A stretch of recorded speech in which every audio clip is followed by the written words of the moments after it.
Hello students, this is the sixth part of unit number 6, that is general principle and processes of isolation of elements. Till now we have seen that how calcination and roasting takes place in reverberatory furnace, और अगर ऐसे furnace में हमारे पास ओर है जिसमें ion हो, okay, that contains ion, तो उसमें हमें सिलिका भी डालना पड़ता है उसे गर्म करने से पहले. एंड सो आयन और सिलिका मिलके हमें स्लैग देते हैं जिसमें कॉपर भी होता है, और इस स्लैग को हम कॉपर मैट भी कहते हैं. इसके अंदर होता है copper sulphide and ion sulphide. अब स्लैग को निकालना आसान होता है बिकॉज वो लाइटर होता है वेट में, वो ऊपर फ्लोट करेगा मॉल्टन मेटल के सरफेस पे, वहाँ से हम उसे ईजिली निकाल सकते हैं. एंड देन हमने फ्लक्स के बारे में देखा था कि दो टाइप्स होते हैं फ्लक्स के, एसिडिक, बेसिक. क्रॉस कनेक्शन, जब इम्प्योरिटीज़ एसिडिक हो तो फ्लक्स बेसिक होना चाहिए, जब इम्प्योरिटीज़ बेसिक हो तब जो फ्लक्स है वो एसिडिक होना चाहिए. Now let's see the conversion of the oxide of the metal to the metallic form. सबसे पहले हमने ओर को कॉन्सेंट्रेट किया, उसके बाद उस कॉन्सेंट्रेटेड ओर को हम ऑक्साइड में लेके आए. क्यों ऑक्साइड में लेके आए? ताकि वहाँ से मेटल को निकालना आसान होता है. अब ऑक्साइड को जब हम सिंपली रिड्यूस करेंगे तो हमें मेटल मिल जाएगा. So this part is about that reduction. इससे पहले हमने किया था ऑक्सीडेशन, अब ये जो है that is reduction. The metal oxides they are usually reduce to free metal by a suitable reducing agent such as carbon, carbon monoxide और इवन अदर मेटल्स. मतलब जो मेटल के ऑक्साइड्स है अब उनको रिड्यूस करना है. Reduction is what? Gain of electron, और ऑक्सीडेशन क्या था? Loss of electron. नाउ जो मेटल ऑक्साइड्स है उनको रिड्यूस करने के लिए हमें रिड्यूसिंग एजेंट्स चाहिए होंगे, जैसे कार्बन हो गया, कार्बन मोनोऑक्साइड हो गया, और दूसरे भी मेटल्स होते हैं जो एज रिड्यूसिंग एजेंट एक्ट करते हैं. जो प्रोसेस होता है मेटल के एक्सट्रैक्शन का, उसे गर्म करते हुए, मतलब उसके ऑक्साइड को गर्म करते हुए किसी रिड्यूसिंग एजेंट की मदद से, उस प्रोसेस को हम कहते हैं पायरोमेटलर्जी या तो thermal reduction. That is the process of extraction of metal by heating the metal oxide with a suitable reducing agent. That is thermal reduction और pyrometallurgy. ठीक है. और कुछ मेटल्स ऐसे होते हैं जो बहुत ज़्यादा आसानी से रिड्यूस हो जाए, मतलब बहुत इनोसेंट टाइप के कि चलो ठीक है थोड़ा कुछ किया और वो रिड्यूस हो गए. लेकिन कुछ ऐसे भी होते हैं जो बहुत अकड़ के साथ होते हैं, तो उनके लिए हमें बहुत ज़्यादा हाई टेम्परेचर चाहिए होता है, जो कि यूजुअली हमें टेम्परेचर तो नीडेड होता ही है इस प्रोसेस के लिए, बट कुछ ऐसे मेटल्स है जिनका रिडक्शन बहुत डिफ़िकल्टी से होता है, तो उस केस में हमें बहुत ज़्यादा हाई टेम्परेचर चाहिए होता है.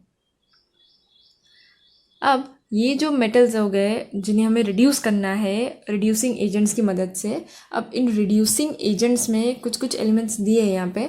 जैसे पहला है रिडक्शन विद कार्बन और कार्बन मोनोऑक्साइड. मतलब मेटल ऑक्साइड को हम रिड्यूस कर रहे हैं किसकी मदद से? कार्बन या तो कार्बन मोनोऑक्साइड की मदद से. अब ऐसे कौन से मेटल्स हैं जिनमें हम ये कार्बन और कार्बन मोनोऑक्साइड को यूज़ कर सकते हैं एज रिड्यूसिंग एजेंट? तो in the metallurgy of Fe, Cu, then lead, tin, zinc, magnesium, cobalt etc.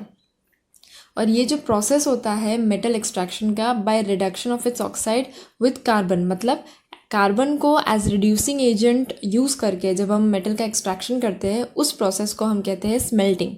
ये आगे भी आएगा जब आप आयन का एक्सट्रैक्शन करोगे. So you have to remember what is smelting. The process of extraction of metal by reduction of its oxide with carbon. Reduction with sodium, aluminium, magnesium और hydrogen. मतलब ये ऐसे मेटल्स जिनको हम एज रिड्यूसिंग एजेंट यूज़ कर सकते हैं, but किन मेटल ऑक्साइड्स के लिए? In the metallurgy of manganese, then chromium, titanium, molybdenum and tungsten etcetera. The process of reduction of metal oxide to the metal with the help of aluminium powder. मतलब aluminium powder को जब हम use करके as reducing agent किसी भी metal oxide का reduction करते हैं, that process is known as aluminothermy. Okay, इससे पहले का एक प्रोसेस था दैट वाज स्मेल्टिंग, और अब आया एल्यूमिनोथर्मी. अब जब रिडक्शन अगर वाटर गैस की मदद से हो रहा हो, that is nothing but carbon monoxide and H2. That is the metallurgy of निकल. मतलब निकल के केस में हम वाटर गैस का भी यूज़ कर सकते हैं. फिर आता है सेल्फ रिडक्शन और ऑटो रिडक्शन. सेल्फ रिडक्शन और ऑटो रिडक्शन तो कुछ ज़्यादा ही कमाल का है, बिकॉज इसमें हमें कोई एक्सटर्नल रिड्यूसिंग एजेंट डालने की ज़रूरत नहीं पड़ती.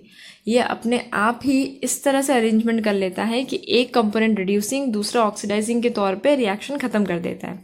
और ये काम लगता है किन मेटलर्जीज में, in the metallurgy of lead, then mercury, then copper etcetera. Okay, now जब मेटलर्जी की बात आती है तब हमें कुछ थर्मोडायनेमिक प्रिंसिपल्स को भी कंसिडर करना पड़ता है। ये जो थर्मोडायनेमिक कंसिडरेशंस होती है ये हमें मदद करती है डिसाइड करने के लिए कि हमें कौन सा रिड्यूसिंग एजेंट किस ऑप्टिमम टेम्परेचर पे यूज़ करना होगा किसी भी रिडक्शन प्रोसेस के लिए। ओके, अब thermodynamic equation that is delta G is equal to delta H minus T delta S, इस इक्वेशन को हम पढ़ चुके हैं अच्छे से थर्मोडायनेमिक्स में। यहाँ पे डेल्टा जी क्या है, Gibbs free energy, delta H is enthalpy, temperature absolute temperature, और डेल्टा एस क्या है, दैट इज एंट्रोपी। और एंट्रोपी क्या होती है, entropy is the measurement of randomness, चीज़ें कितनी ज़्यादा रैंडम है, कितनी ज़्यादा बिखरी हुई है या कितनी ज़्यादा डिसऑर्डर है, वो चीज़ हम मेजर करते हैं एंट्रोपी के टर्म्स में। और किसी भी स्पॉन्टेनियस रिएक्शन, मतलब कोई भी रिएक्शन है अगर वो फीजिबल, अगर वो पॉसिबल है स्पॉन्टेनियसली, तो उस रिएक्शन का जो एनर्जी चेंज होगा that is Gibbs free energy जो रहेगा वो हमेशा नेगेटिव होना चाहिए, तभी वो रिएक्शन स्पॉन्टेनियस होगा, तभी वो रिएक्शन फीजिबल होगा। Now delta G can be negative in the following situations. देखते हैं पहला वाला, that is if delta S is positive on increasing the temperature the value of T delta S increases so that delta H less than T delta S, delta G will become negative on increasing temperature. Let's see how. delta S positive होगा तो suppose हमारा जो delta S है that is about +5, ठीक है, positive होना चाहिए तो हमने प्लस ले लिया and just एग्जाम्पली 5। And on increasing the temperature, मतलब टेम्परेचर को हम लोग इंक्रीज़ कर रहे हैं तो टेम्परेचर ले लेते हैं अबाउट 20। नाउ डेल्टा एस हो गया 5 दैट इज़ +5 और टेम्परेचर हमने बढ़ा के ले लिया 20। अब जाके जो टी डेल्टा एस का वैल्यू होगा वो हो जाएगा 100, राइट। तो T delta S will become 100, but कैसा 100, +100, क्लियर। अब ये जो टी डेल्टा एस का वैल्यू है, अब ये जब हम एच के साथ कंपेयर करते हैं, डेल्टा एच का अगर वैल्यू इससे कम है, मतलब डेल्टा एच सपोज ले लेते हैं 50, ठीक है, सो डेल्टा एच इज़ 50 और जो टी डेल्टा एस मिला वो हो गया +100, मतलब टी डेल्टा एस ज़्यादा है डेल्टा एच से। अब ये जो टी डेल्टा एस का वैल्यू है दैट इज़ +100, जब हम इस वैल्यू को इस इक्वेशन में सब्स्टिट्यूट करेंगे तो हमें क्या मिलेगा, यहाँ पे हो जाएगा 50 दैट इज़ डेल्टा एच का वैल्यू, उसके बाद माइनस और ये हो जाएगा 100। एक second,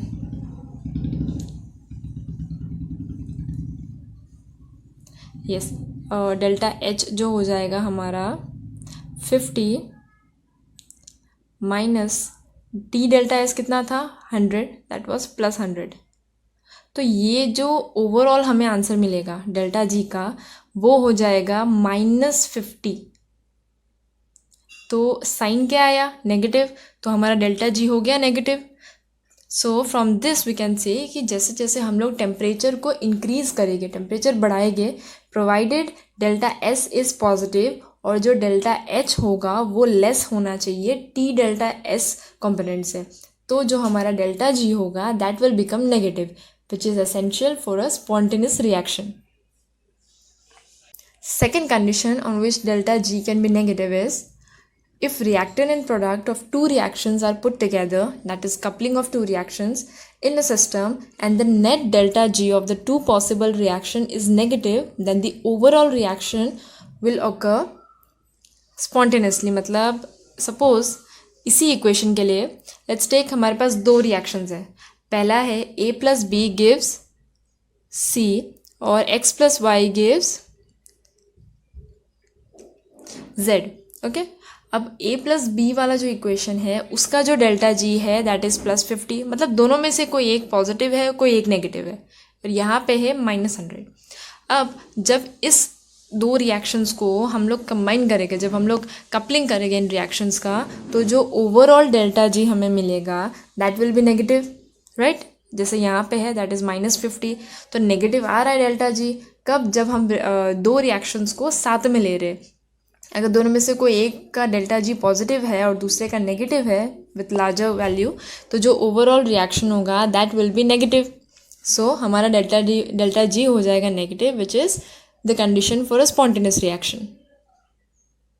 reaction of coupling that we just saw, कि हमने दो रिएक्शंस को कपलिंग किया, ये जो रिएक्शन की कपलिंग होती है इसे हम और अच्छे से एक ग्राफ के थ्रू भी समझ सकते हैं।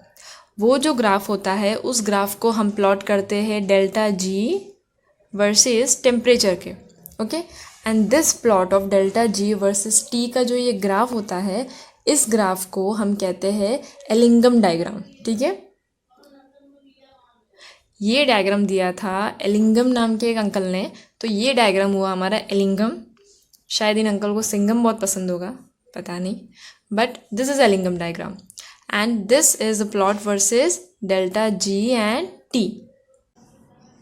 Now let's see the first significant feature of Ellingham diagram, that is the positive slope. Now you can see in this graph, ये सुंदर सा जो ग्राफ है डेल्टा जी वर्सेस टी का, इस ग्राफ में you can see कि जो लाइंस है, जो सारे स्लोप्स है, all those slopes are positive, okay? अब ये जो स्लोप्स पॉजिटिव है इनका रीज़न हम जानते हैं। जो हमारा थर्मोडायनेमिक का इक्वेशन है ये तो आगे आता रहेगा, so you have to remember this. अब ये एक रिएक्शन देखते हैं, हमारा जो मेटल है वो ऑक्सीजन के साथ मिलके हमें क्या दे रहा है, मेटल ऑक्साइड दे रहा है। यहाँ पे इस मेटल ऑक्साइड के फॉर्मेशन में जो मेटल पार्टिसिपेट कर रहा है that is solid in state, you can see here. यहाँ पे ये सॉलिड स्टेट में है, जो ऑक्सीजन है वो गैसियस स्टेट में, और जो मेटल ऑक्साइड बन रहा है वो है सॉलिड स्टेट में। अब ये जो फेजेस चेंज हो रहे हैं रिएक्टेंट टू प्रोडक्ट के, यहाँ पे जो एंट्रोपी रिलेटेड होगी, पहले रिएक्टेंट में कौन सा फेज था, गैसियस फेज, और प्रोडक्ट में क्या मिला, सॉलिड स्टेट, सॉलिड फेज। अब ये जो एंट्रोपी का जो चेंज आ रहा है, इसमें जो डेल्टा एस हमें मिल रहा है वो नेगेटिव मिल रहा है। और देखते हैं कैसे। गैस फेज है, मतलब यहाँ पे गैस के पार्टिकल्स हमें पता है बहुत दूर दूर होते हैं, रैंडमनेस बहुत होता है उनमें, तो उनकी एंट्रोपी ज़्यादा होती है। और जो सॉलिड स्टेट जिसमें ये कन्वर्ट हो रहा है वो सॉलिड स्टेट होता है कॉम्पैक्ट, मतलब उसके पार्टिकल्स नज़दीक होते हैं एक दूसरे के, तो उनकी एंट्रोपी कम होती है।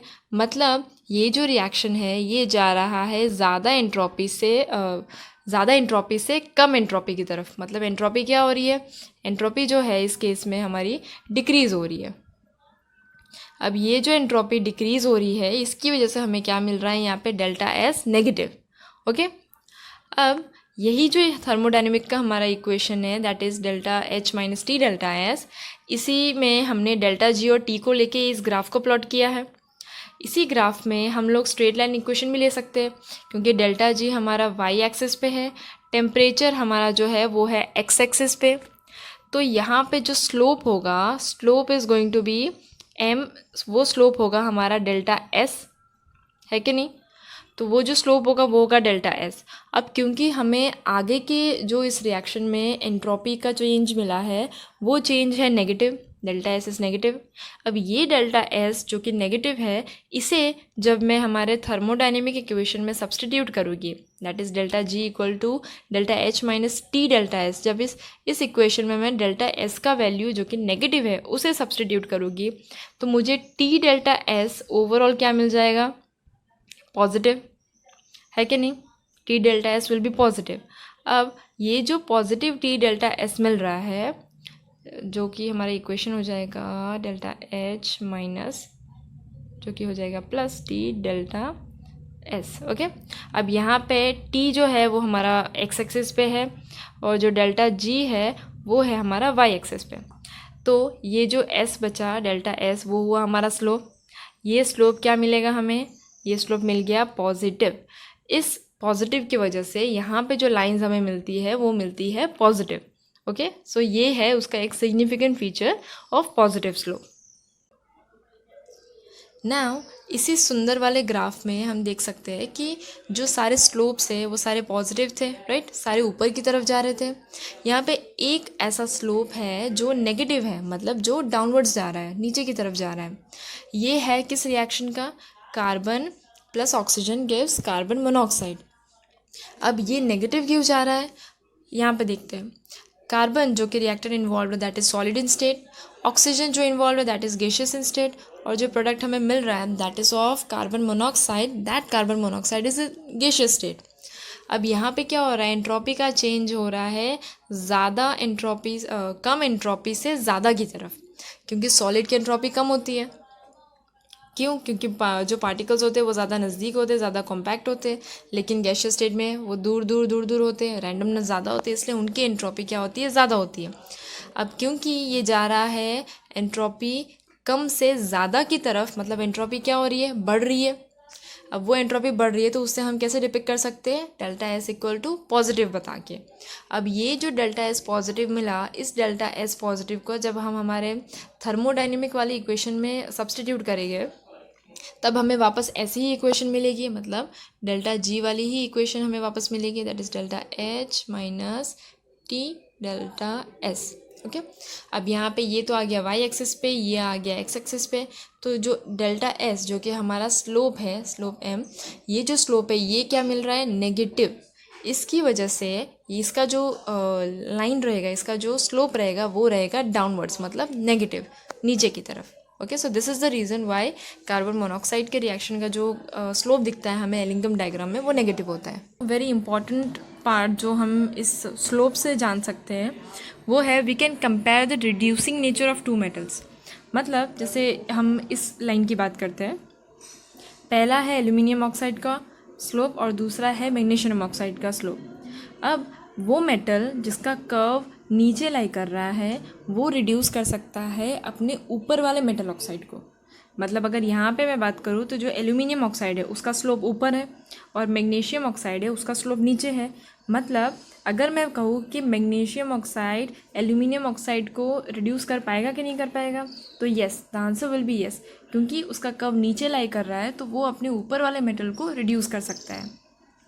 अब ये जो आता है कैलकुलेशन से कि जब इन दोनों को हम कंबाइन करते हैं, इन दोनों रिएक्शंस को, तो जो ओवरऑल डेल्टा जी मिलता है हमें वो नेगेटिव मिलता है। उसकी वजह से ये जो कर्व्स का हम रिजल्ट देख रहे हैं कि जो नीचे वाला कर्व है that can reduce the curve about it, this is the reason behind it. Now the next significant feature of Ellingham diagram is this sudden increase in slope। मतलब यहाँ पे जो पॉजिटिव स्लोप्स थे उनका रीज़न हमने जान लिया। सपोज़ मैं इस स्लोप की बात करूँ तो ये यहाँ तक पॉजिटिव है, लेकिन इसके बाद अचानक से इस डायरेक्शन में ऊपर चला जाता है। तो ये जो सडन इंक्रीज़ होता है पॉजिटिव डायरेक्शन में, ये जो सडन इंक्रीज़ होता है ये क्यों होता है? जो स्लोप्स इन्वॉल्व है, दो स्लोप्स स्ट्रेट लाइन, ये जो फेज ट्रांजिशन होता है उसकी वजह से ऐसा कैरेक्टरिस्टिक शो करती है। मतलब the slopes are straight line unless some change in phase occurs. अब यहाँ तक जो उनका पॉइंट है, जहाँ तक स्ट्रेट लाइन है वहाँ तक का जो पॉइंट है, वहाँ तक सपोज़ ये इसमें लिक्विड स्टेट में था, उसके बाद उसका जो फेज़ है वो चेंज हो गया।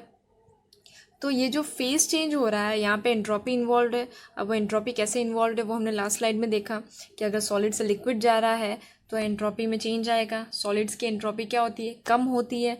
सॉलिड्स में एंट्रोपी कैसी होती है? कम होती है। लिक्विड्स में एंट्रोपी कैसी होती है? ज़्यादा होती है एज़ कम्पेयर टू सॉलिड। तो उस जो एंट्रोपी का जो चेंज होता है वो काफ़ी ज़्यादा होता है। उस लार्ज चेंज के कारण ये जो सडन इंक्रीज़ मिलता है हमें स्लोप में वो होता है। और एंट्रोपी के केस में when we talk about whether it's fusion or vaporisation, ये चीज़ हमें पता होनी चाहिए कि जो सॉलिड्स हैं उनकी एंट्रोपी सबसे कम होती है, फिर आता है लिक्विड और उसके बाद आता है गैसेस। मतलब गैस फेज में एंट्रोपी ज़्यादा होती है, दैट इज़ मैक्सिमम, और सॉलिड स्टेट में एंट्रोपी मिनिमम होती है, लिक्विड पड़ता है बीच में। So this is the reason of sudden increase in slope. Now the next significant feature of Ellingham diagram is delta G equal to 0. When the temperature is raised, a point is reached where the graph crosses delta G equal to 0 line. जैसे जैसे temperature बढ़ता है हम यहाँ पे देख सकते हैं कि जो डेल्टा जी का लाइन है वो 0 का लाइन है, दैट स्ट्रेट हॉरिजॉन्टल लाइन। अब इस लाइन के नीचे क्या होता है, डेल्टा जी नेगेटिव होता है। अब क्योंकि डेल्टा जी नेगेटिव है तो जो ऑक्साइड होगा वो स्टेबल होगा। स्टेबल है मतलब वो खुश है, वो जिस भी स्टेट में है। लेकिन हमें तो मेटल ऑक्साइड को अलग अलग करना है, मतलब हमें इसकी खुशी को किसी ना किसी तरीके से बिगाड़ना पड़ेगा। अब इस खुशी को हम कैसे बिगाड़ते हैं, जब हम टेम्परेचर ज़्यादा बढ़ा दें, लाइक अबव दिस टेम्परेचर जो डेल्टा जी हो जाएगा वो पॉजिटिव हो जाएगा। अब क्योंकि खुश रहने के लिए डेल्टा जी नेगेटिव होना चाहिए, अब डेल्टा जी पॉजिटिव हो गया मतलब ये जो ऑक्साइड था वो अनस्टेबल हो जाएगा। अब अनस्टेबल होके क्या होगा, वो डीकम्पोज कर जाएगा और डीकम्पोज करके जो मेटल है वो हमें अलग मिल जाएगा ऑक्सीजन से। ओके, तो ये सिग्निफिकेंस है delta G equal to zero line का।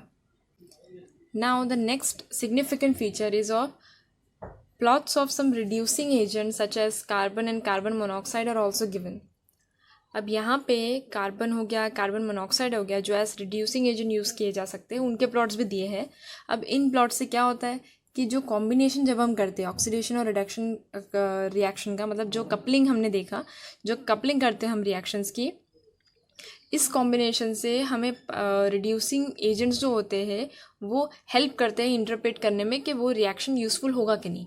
The combination of oxidation and reduction reaction help in interpreting whether the given reducing agent are useful or not.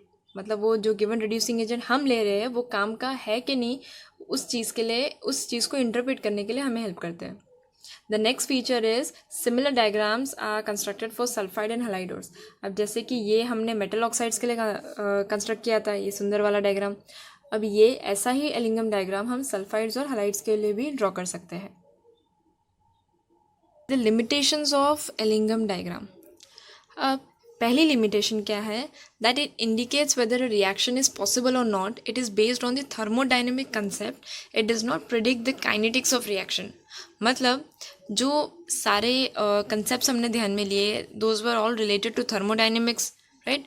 अब थर्मोडाइनमिक की मदद से ये जो डायग्राम है ये हमें बताएगा कि रिएक्शन पॉसिबल है या नहीं, रिएक्शन हो सकता है कि नहीं हो सकता है। ओके, ये हमें काइनेटिक्स के बारे में कोई इन्फॉर्मेशन नहीं देता। काइनेटिक्स इन द सेंस कि रिएक्शन की स्पीड कितनी होगी और कितनी जल्दी वो रिएक्शन होगा, वो सारी चीज़ें हमें उन चीज़ों का आइडिया नहीं देता। ये बताता है कि रिएक्शन पॉसिबल होगा कि नहीं होगा। So this is the very first limitation of Ellingham diagram. Next limitation of Ellingham diagram is it always considers an equilibrium between reactant and products। मतलब जो हमारा इक्वेशन था delta G is equal to delta H minus T delta S, इस equation को I can write this way also. मतलब जब हम equilibrium की बात करते हैं that is delta G is equal to minus RT ln K। लेकिन अब यहाँ पे जो हम रिएक्टेंट्स यूज़ कर रहे थे, जो प्रोडक्ट्स यूज़ कर रहे थे, वो सारे सॉलिड स्टेट्स में भी आ रहे थे जिनका फेज सॉलिड था। But we have studied in equilibrium that the activities of solids they are not considered in equilibrium.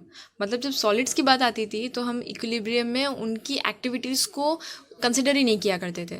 लेकिन यहाँ पे तो रिएक्शन मान के चलता है कि ठीक है, जो रिएक्टेंट और प्रोडक्ट है वो हमेशा इक्विलिब्रियम में रहेंगे। So this is a limitation of Ellingham diagram.